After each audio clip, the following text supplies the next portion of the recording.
திருவள்ளூர் கும்மிடிப்பூண்டியில இருக்கிற சிப்காட் தொழிற்சாலையில அங்கேயே தங்கி வேலை செய்யற வட மாநிலத்தை சேர்ந்தவர்களோட ஒரு குழந்தை, 3 வயது குழந்தை. அந்த குழந்தை இன்னைக்கு காலையில ஒரு சிலரால முதல்ல சொல்லப்பட்ட தகவல் என்ன அப்படின்னா, கூட்டு பாலியல் பலாத்காரத்துக்கு உட்படுத்தப்பட்டது அப்படின்னு சொல்லியிருக்காங்க. அதுக்கப்புறம் இல்ல, ஒரே ஒருத்தர் தான் அந்த குழந்தைய பாலியல் பலாத்காரம் செஞ்சு அங்க இருக்கிற ஒரு முட்புதர்ல வீசிட்டு போயிருக்காங்க அப்படின்ற தகவலை காவல்துறையினர் விளக்கம் கொடுத்திருக்காங்க. அந்த குழந்தை சென்னை ஸ்டான்லி அரசு மருத்துவமனையில ட்ரீட்மெண்ட்டுக்காக எடுத்துட்டு போனாங்க. ஆனாலும் அந்த குழந்தை சிகிச்சை பலன் இல்லாம உயிரிழந்திருக்கு. இதை கேட்கும் பொழுது நமக்கு உண்மையாலுமே அவ்வளவு ஒரு வேதனையா இருக்கு.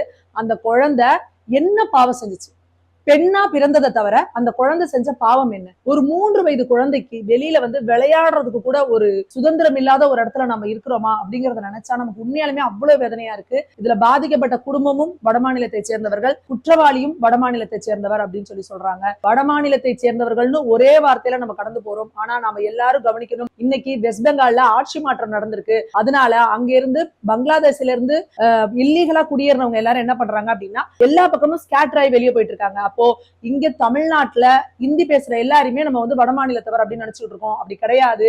நிறைய நம்மளோட பக்கத்துல இருக்கிற பங்களாதேஷ், பாகிஸ்தான், ஆப்கானிஸ்தான்ல இருந்து ஊடுருவி வந்தவர்களும் இங்க நிறைய பேர் உட்கார்ந்துடுறாங்க. ஏன்னா இங்க ரொம்ப சௌகரியமா ஈஸியா அவங்களுக்கு ஆதார் கார்டு கிடைச்சிருது, ஈஸியா அவங்களுக்கு பேங்க் அக்கௌண்ட் எடுத்துடுறாங்க, ஈஸியா ரேஷன் கார்டை வாங்கிடுறாங்க.